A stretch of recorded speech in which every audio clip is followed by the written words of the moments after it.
शरणागत जो होता है उसमें ये चार बातें बहुत जोर से जागृत होती है। सबसे पहली बात, निरंतर भगवान का स्मरण छूट नहीं सकता।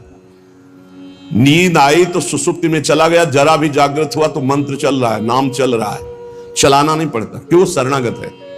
थोड़े दिन अभ्यास कर लो, ऐसा होने लगेगा। देखो इतने लोग बैठे हैं, आप सो के उठते हो तो आपका पहला चिंतन क्या होता है? क्या मंत्र होता है? भगवान का नाम प्रियालाल आते हैं आपके चिंतन में? क्या आता है चिंतन? पहला चिंतन। अगर पहला चिंतन प्रभु है तो शरणागति पुष्ट हुए। सो के उठे, चल क्या रहा है?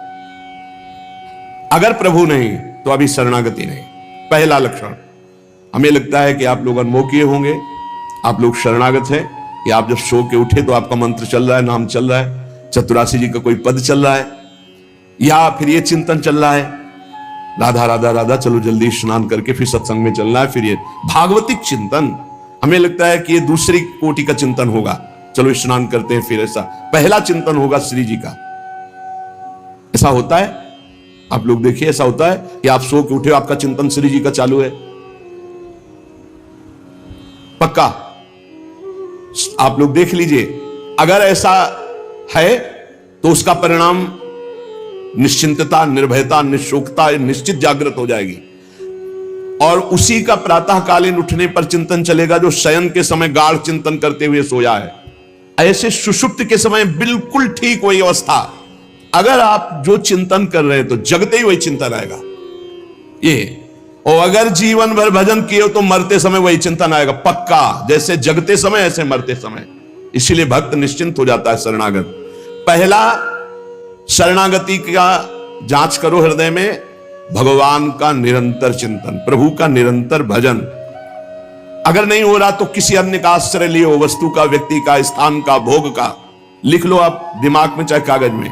उस आश्रय का मिटिया मेट हुए बिना शरणागति पुष्ट नहीं होगी। आप अगर ईमानदारी से छोड़ दो तो छोड़ दो, नहीं भगवान फिर जो कहते हैं ना कि जो मेरा होता मैं, फिर उनका जो ऑपरेशन होगा वो शायद है कि सह ना पाओ, क्योंकि शरणागत हो छोड़ेंगे नहीं। वचन से भी शरणागत हो आप छोड़ेंगे नहीं, तो उनका स्वभाव हम आपको बता रहे हैं। और हर ऑपरेशन बेहोश होके होता है। हमारे प्रभु ऑपरेशन होश का इंजेक्शन लगा करते, पहले होश का इंजेक्शन, पूरी चेतना, फिर ऑपरेशन करते, क्योंकि जड़ से मिटाना है। निरंतर भजन क्यों नहीं होता? इसका उत्तर है, आपका कोई अन्य आश्रय है, कोई है व्यक्ति, वस्तु, स्थान, पदार्थ, पद, कुछ है जिसको तुम भजन से भी अधिक मानते हो, प्रभु से भी अधिक मानते हो, इसीलिए आपका भजन नहीं होता। जो सर्वतोभावेन शरणागत है, भजन करना नहीं पड़ता, भजन होता है। चलना प्रदक्षिणा होती, बोलना स्तोत्र होता है, सोना समाधि होती है, भोजन पाना यज्ञ होती है, हर चेष्टा उनकी भजन होती है। दूसरा, अपने प्रभु से कुछ ना चाहें, यहां तक कि मोक्ष भी ना चाहें। क्यों चाहें? क्या आप जानते नहीं हो कि क्या करना है? सर्वज्ञ हो, जब जो चाहे करो, हम राजी हैं। पहला, निरंतर भगवान का भजन। दूसरा, अपने प्रभु से कोई भी मांग ना रखना, शर्त ना रखना। जो शर्त होता है वो प्रेम नहीं होता। प्रेम में कोई शर्त नहीं होती, सौदेबाजी नहीं होती। प्रेम में सौदेबाजी नहीं होती, सौदेबाजी प्रेम नहीं होता, पक्की बात सुनो। तीसरा, प्रभु के हर विधान में आनंदित होना। प्रभु के हर विधान में आनंदित कौन होता है? शरणागत। नहीं तो विधान की जांच होती है, अनुकूल है कि प्रतिकूल। प्रतिकूल है तो नो नो नो। ये जो कच्चाई होती शरणागति में, वो भरभरा जाता है, शोकित हो जाता है, इधर उधर डगमगा के आश्रय लेने लगता है। हर विधान उनका मंगलमय। चौथा, भगवान के किसी भी विधान में विरोध भाव ना करना। भगवान के प्रत्येक विधान में आनंदित रहना, भगवान के किसी भी विधान में विरोध न करना। जो किया अच्छा हो रहा है, नहीं बहुत हाहाकार मचने वाला है, सब नहीं, जो प्रभु का विधान है वो मंगलमय है, सब मंगलमय है। चार बातें शरणागति में आती, निरंतर भजन, किसी भी तरह की भगवान से कोई शर्त चाह नहीं, उनके हर विधान में आनंदित रहना, भगवान के विधान को प्रतिकूल मान करके विरोध भाव नाना, विपरीत भावना नाना। अब निश्चिंत हो जाओ, तुम्हारी जिम्मेवारी श्री भगवान ने ले ली, शरणागत हो। अब तुम्हें किसी भी तरह का दुख आवे तो उबना नहीं है, वो सुख है, दुख रूप लेके आ रहा है। जैसे माया दुख भेजती सुख रूप में, पार्सल में ऊपर लिखा होता है सुख, और जब खोलो अंदर तो होता है दुख। जिसे तुम सुख समझते हो ये सुख नहीं, सुख की छाया है, समझ पड़ती नहीं, ये गिरधर की माया है, भारी दुख है। दुखालयम शाश्वतम में जो भी पोस्ट आता है आपके पास वो दुखद ही है। माया भेजती है सामने वस्तु व्यक्ति स्थान, उसके परिणाम में अशांति दुख और आपके भजन की हानि पक्का, ये देख लीजिए। जन्म भर भगवान के साथ अर्जुन जी रहे हर समय, लेकिन गीता का उपदेश प्रारंभ हुआ शिष्यस्ते हम साधिमाम त्वाम प्रपन्नम। प्रपन्न से ही ज्ञान की उत्पत्ति होती है। जो भगवान की शरणागति, उसी से शुद्ध ज्ञान होता है। तब तक भगवान अंदर बैठे हैं, ज्ञान प्रकाशित नहीं करेंगे। जैसे अर्जुन जी के साथ रहते हुए गीता का उपदेश कब दिया? जब अर्जुन जी ने कहा शिष्यस्ते हम साधिमाम त्वाम प्रपन्नम, मैं आपका शिष्य हूं, आपका शरणागत हूं, आप मुझे ज्ञान। भगवान गीता जी, ज्ञान का फल क्या हुआ? बोले नष्टो मोह स्मृतिर्लब्धा तत्प्रसादान्मयाच्युता, मोह का नाश हो गया, स्मृति जागृत हो गई आपके कृपा प्रसाद से, हे गोविंद हे अच्युत। तो इसी प्रकार हमारे अंदर भी सब ज्ञान जागृत हो जाएगा, पहले हम भगवान की शरणागत हो। त्वाम प्रपन्नम, भगवान का सर्व समर्पण भाव ही सब दिव्यताएं जागृत करता है। भगवान के प्रति जितना समर्पित होते जाओगे उतने दिव्य ज्ञान होता चला जाएगा, और जो चीजें आपकी दुर्गति कराने वाली वो सब भस्म होती चली जाएंगी। जब कुछ नष्ट होने लगे तो क्षोभ मत करना, वो नष्ट जरूरी था होना, ये बात दिमाग में बैठा लो। कुछ पकड़े मत रहना, क्योंकि भगवान को जो लगेगा वो हटा देंगे, वो नष्ट कर देंगे। जो वस्तु भगवान नष्ट करे तो जान लो परम मंगल विधान, ये वस्तु हमें भगवत प्राप्ति में बाधा पहुंचा देती, इसलिए भगवान ने उसे नष्ट कर दिया। भगवान को समर्पित वस्तु के नष्ट होने में तुम्हें क्यों जलन हुई? क्योंकि तुमने तो भगवान को अपना सर्वस्व मानकर समर्पित कर दिया। अब तुम्हारे पास अपना कहलाने के लिए सिर्फ भगवान है, और भगवान की सब वस्तु जब जो चाहे हटा लें, जब जो चाहे रख लें। जरा इस पर विचार करो। आप राजी हो शरणागत? आपके पास अपना कहने वाला शब्द केवल भगवान के लिए है, और जो भी कुछ आपके पास है वो सब भगवान का है। वो चाहे अभी बुला ले, चाहे वर्षों रखे, चाहे अभी नष्ट कर ले, चाहे और बढ़ा दे। क्या राजी हो इस बात में शरणागति पर? अंदर से देख लो, तुमने तो दे दिया भगवान को, और तुम्हारा था कब, और वो था कौन, तुम्हें पता है? नहीं पता। इसी अज्ञान का नाश करने के लिए पहले ये बात स्वीकार करो, अपना कहने के लिए हमारे पास अब एक बात रह गई है, प्रभु। हमारे पास जो कुछ है, शरीर मन प्राण आत्मा परिवार धन संपत्ति, सब प्रभु को दे दिया। शुभम तभी वास्ता। अब जब प्रभु को दे दिया तो जब मन आवे तब ले ले। जैसे हम अपने घर की कोई वस्तु किसी को दे दिया, वो कह रहा है रखे रहो, हम ले लेंगे। अब जब कभी वो ले ले तो ईमानदारी से हमको दुख नहीं होना चाहिए, क्योंकि हमने उसको दे दिया। अब आप देख लीजिए, तुम जो भी करते हो वो मेरे को समर्पित कर दो। एक एक बात समझ लो।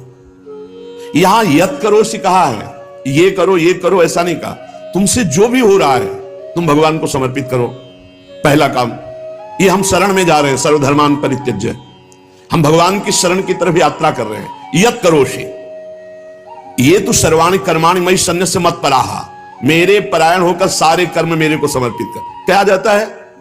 तुम जो कर रहे हो, ऑफिस जा रहे हो, नौकरी कर रहे हो, किसानी कर रहे हो, व्यापार कर रहे हो, 8-10 घंटे जो कर रहे हो उसमें बीच बीच में भगवत स्मरण करो, और पूरे 8 घंटे भगवान को समर्पित कर दो। कितना बढ़िया साधना बन रही। और जब भगवान को समर्पित करने की बात रहेगी तो स्मृति रहेगी भगवान की। यत करोषि, तुम सारे के सारे कार्य मेरे को समर्पित कर दो। यत माने जो कर रहे हो। तो क्या उसमें पापाचरण भी होता है क्या? तो क्या भगवान के लक्ष्य रखने वाले उपासक में पाप वासना वाली बातें रहती क्या? इसका मतलब सत्संग सुना नहीं, इसका मतलब सतमार्ग में भी तुम्हारा प्रवेश नहीं हुआ। नहीं तो ये प्रश्न ही नहीं उठता कि भगवत मार्ग में चलने वाले का कदम कुमार्ग में चला जाएगा। भूल न दे ही कुमार्ग पाऊं, छोटी मोटी अगर कभी कोई त्रुटि गलती हुई तो पश्चाताप की अग्नि में भस्म हो जाता है। वो भगवान को समर्पित गंदे आचरण नहीं करता, वो प्रार्थना करता है, प्रभु ये त्रुटि हो गई हमसे, हे नाथ इसको संभाल दो, मेरे बस की बात नहीं। वो भी इस तरह से प्रार्थना पूर्वक समर्पित है। यत करोषि और यदर्शनासि, जो भी तुम्हारी जिह्वा में, रसेंद्री में जाए, पानी जाए, भोजन जाए, बिना भगवान को अर्पित किए नहीं जाना चाहिए। अभी शरणागति पुष्ट हो जाएगी। जो भी कार्य करो भगवत समर्पित करो। एक स्थिति आती है जहां भगवत समर्पित करना नहीं पड़ता, स्वयं होता रहता है। वो होता है तन, मन, वाणी और अहम, इनका समर्पण जिनका हो चुका है पूर्ण रूप से। अब उनका नहीं होता कृष्णार्पणमस्तु, ये तो प्रारंभिक, पर ये जब तक स्थिति नहीं है तब तक प्रारंभिक दशा में ही हो। हर समय भगवदाकार स्थिति, कौन किसको समर्पण करे, ये स्थिति जब तक नहीं तब तक सिद्ध बनने की कोशिश न करे। आचरण जैसा आज्ञा हो रही शास्त्र की वैसे चले तो स्थिति आ जाएगी। यदश्नाशी, बिना भगवान को अर्पित किए कुछ नहीं खाना। भगवान आदेश करें जो पा रहे हो वो मेरे को अर्पित करो पहले। यदि शुद्ध शरणागति प्राप्त करना है तो जो कर्म कर रहे हो पहले, ये तो सर्वाणि कर्माणि भगवान कह रहे हैं, यत् करोषि, जो कर रहे हो मेरे को अर्पित करो। जो खा रहे हो वो मेरे को अर्पित करो। कुछ भी ऐसा खाओ मती जो भगवान को अर्पित नहीं कर सकते, ऐसा करो मती जो भगवान को अर्पित नहीं कर सकते। यज्जुहोषि, अब जो भी तुम भागवतिक आचरण करते हो, हवन यज्ञ आदि, तो बोले हम तो हवन नहीं करते, हम तो यज्ञ नहीं करते। यज्ञानाम जप यज्ञोस्मि, यज्ञों में सबसे बड़ी यज्ञ है जप यज्ञ। तो आप जो ये जप यज्ञ कर रहे हैं ये भगवान को अर्पित करो। भगवान कह रहे हैं ददाशी, जो तुम दान देते हो, दूसरों की सेवा करते हो, उसके भोक्ता मत बनो, कर्ता मत बनो। कर्ता कैसे नहीं बनोगे? हमारी वस्तु है, हम दान देते हैं, नहीं नहीं, प्रभु की वस्तु है। त्वदीयम वस्तु गोविंदम तुभ्यमेव समर्पये, आपकी दी हुई वस्तु आप इस रूप में आए, आपको दे दिया। ये भगवत शरणागति पुष्ट होने का उपाय भगवान करें। यह तपस्या से, जो तुम साधना कर रहे हो, जो तुम तपस्या कर रहे हो, वो सब मेरे को अर्पित कर दो। अर्थात तुम्हारी पूरे जीवन की, पूरे दिन की जितनी चेष्टाएं सब भगवत अर्पित होनी चाहिए। इससे तुम्हारी शरणागति पुष्ट हो जाएगी। यद करोषि यदस्नासि यद जुहोषि ददासि यद तपस्यसि कौन्तेय तत्पुरुष मदर्पणम, मेरे को अर्पित कर दो। अब ध्यान रखना, अब अपनी कमी की चिंता नहीं करनी, क्योंकि हमने भगवान को सब कुछ अर्पित कर, और कमी रहेगी नहीं। कमी रहती है अहंकार के कारण, भगवत विमुक्ता के कारण। फिर भी आपको संतुष्ट करने के लिए कह रहे हैं कि जैसे हम अपना मकान किसी को दे देते हैं, तो मकान में जाले लगे हैं या टूटा है या कुछ भी बिगड़ा है, अब ये सारी जिम्मेवारी जिसने मकान खरीद लिया, ले लिया, उसकी होती है। वो मरम्मत करवाएगा, वो सफाई करवाएगा। ऐसे ही हम अपने तन को, अपने मन को, अपने प्राणों को, अपने जीवन को जीवननाथ प्रिया प्रीतम के चरणों में समर्पित कर दिया। अब हमको बेपरवाह रहना है इस विषय से। अब हमारा क्या होगा हमको ये चिंता नहीं करनी। अगर चिंता है तो शरणागति नहीं हुई। अगर ये चिंता है कि मेरा क्या होगा तो शरणागति नहीं हुई। सोचो, संसार में कोई तुम्हें प्यार नहीं करता, मान लो बात। जो प्रिया, जो प्यार करके अपने महल में रखे, सुविधाओं के द्वारा तुम्हारा भरण पोषण कर रहे, तुम उनके प्रति रोना नहीं आता? उनके प्रति तुम्हें ये गुस्सा आता है कि ये प्रतिकूलता क्यों दे दी, हमारी ये अनुकूलता की बात थी, अनुकूलता क्यों नहीं दी? अरे जिनसे तुम अनुकूलता की आशा करते थे वो तो तुम्हें देखना नहीं चाहते, अंतर की बात तुम्हें बता रहे। और जिनको तुम कभी माने नहीं, जिनके लिए कभी कुछ किया नहीं, वो तुम्हें अहेतुकी प्यार से लबालब डुबो रहे, फिर भी तुम्हारे अंदर गुस्सा आता है प्रभु के प्रति। तुम हो कौन? अरे तुम भगवद अंश हो, भगवान के द्वारा शरीर दिया गया, भगवान के द्वारा सारी व्यवस्था दी गई, तुम्हारा अस्तित्व ही श्री भगवान है। समर्पित हो जाओ तो फिर चिंता भी खत्म हो जाएगी, सब कुछ उनकी कृपा से हो जाएगा। तुम चिंता मत करो, चिंतन करो।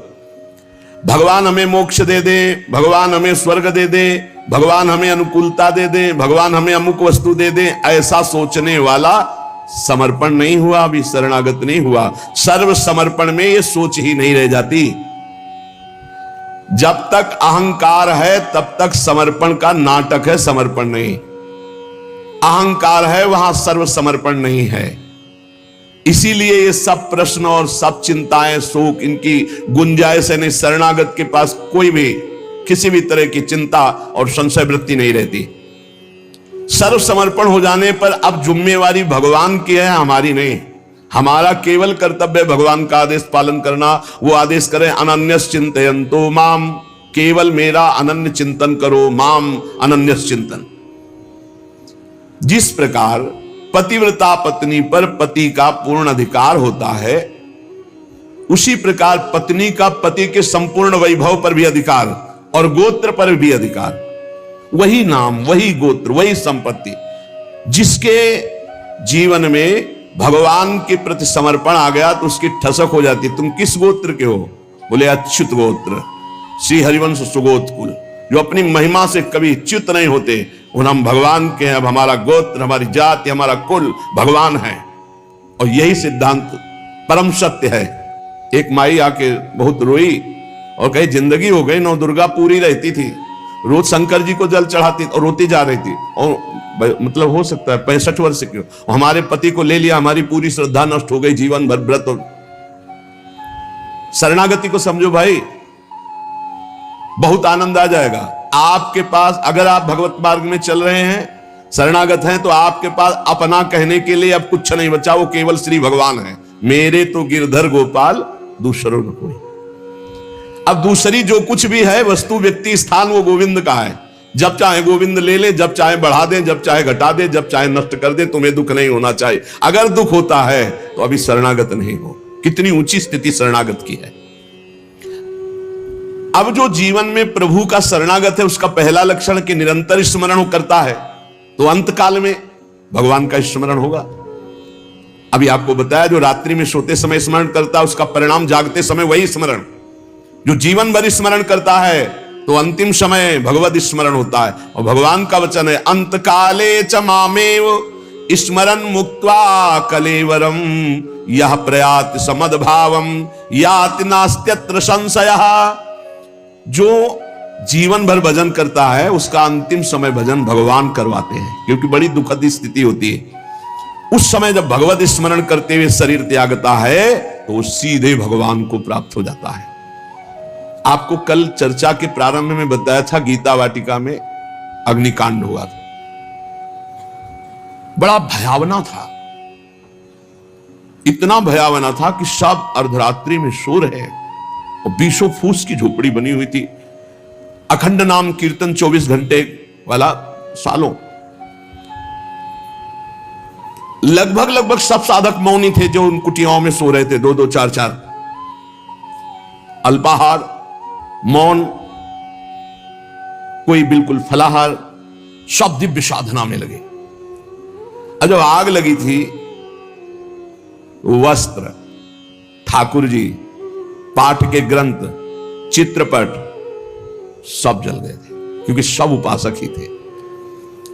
जब भाई जी हाहाकार सुनाई दिया तो भी निकले। तो उनका जो भोग के लिए घी है वो लाओ, बूरा है वो लाओ, और जो जाज्वल्यमान अग्नि डलवा, भगवान पधारे। चित्रपट, सिंहासन में विराजमान विग्रह है, क्योंकि छोटे छोटे विग्रह साधकों के पास, ग्रंथ पाठ के सब फिर भाई जी ने मेरे भगवान इस रूप में आए। फिर साधकों को समझाया कि आपके अंदर बैठे हुए भगवान को अग्नि नहीं जला सकते, बाहर की लीला में खंडन मंडन होगा। आपने जो अंदर नाम चला रखा है, इस उपासना को कोई छू नहीं सकता। बाहर की उपासना में विघ्न पड़ेगा। बाहर की लीला एक अलग है, इसीलिए उपासक अंतर्मुखता पर प्रधानता रहे। अंतर्मुखता पर प्रधानता नहीं रहेगी, बोले हमारे भगवान गिर गए, कोई बहुत अनिष्ट होने वाला है, आग लग गई, कोई बहुत अनिष्ट। अरे अनिष्ट कैसे हो सकता है? मंगल भवन की शरण में अनिष्ट हो सकता है? बोले कोई विनाश लीला होगी, क्यों नहीं होगी? सृष्टि रचना लीला होती, पालन लीला होती, तो विनाश लीला होना कौन सा भयावा है भाई? 3 लीलाएं हैं तो भयावा क्या है इसमें? विनाश होगा तो क्या विनाश होगा? अविनाशी का विनाश नहीं हो सकता, विनाशी को बचना नहीं है तो आज है नहीं तो कल, विनाश तो होना ही है, क्या परेशानी है? जब सब में भगवान को देखने की भावना ऐसी जागृत हो जाए कि भयावह स्थिति में भी आपको भगवान दिखाई दे, तो जानो बहुत जन्मों की साधना सिद्ध हो गई। भाई जी ने बूरा और घी डलवाया, इसमें लिखा है बूरा और घी डलवाया, भगवान आए, भगवान आए। बहुनाम जन्मनाम अन्ते ज्ञानवान माम प्रपद्यते वासुदेवा सर्वमिति सा महात्मा सुदुर्लभा। भगवान कहते हैं बहुत जन्मों की साधना जिनकी हो गई है और जिनका अंतिम जन्म है, उनको इस तत्व का बोध होता है कि सब में भगवान वासुदेव है, ये बोध होता है। ऐसा महात्मा बड़ा दुर्लभ है। जो सब में भगवान को देखता है। मत्ता पर तरम नान्यत किंचिदस्ति धनंजय मई सर्वमिदं प्रोतम सूत्रे मणिगणाय। भगवान कहते हैं जैसे सूत की माला में सूत की मणियां, तो मणियां और माला सब कुछ सूत ही है, ऐसे ही भगवान में ये जगत भगवान में है।